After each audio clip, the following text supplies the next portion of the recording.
Hey there, today we're making taco bean dip. It's so easy. Let's get started. First, we're going to brown our ground beef and add our favorite taco seasoning.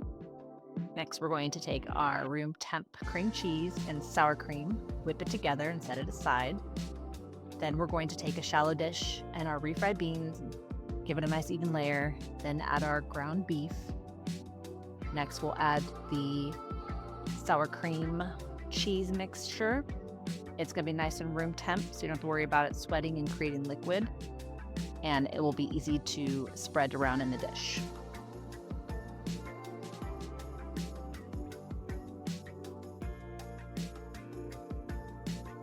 Next, we're going to add our guacamole.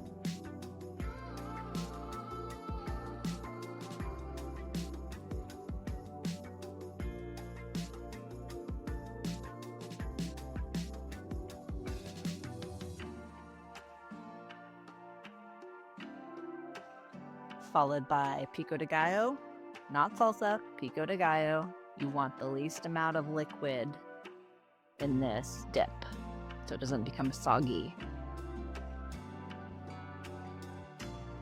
Next, we're going to add our shredded cheese. Do any type of cheese shred blend you want. Then add the olives,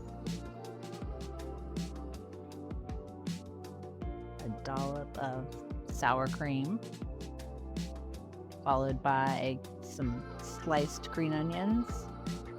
And there you have it. You're all set. You can cover it, refrigerate it for a few hours. This should be good for a couple of days if you're just going to snack on it or if you're going to take to a party. It's all set. It's so easy and delicious. If you're interested in the ground beef seasoning that I used, I will put the recipe down below in the description, followed by the other instructions. And let me know if you try it. It's so delicious. And it's perfect if you're having a lazy weekend and you want something to snack on. Thanks for watching. See you in the next one.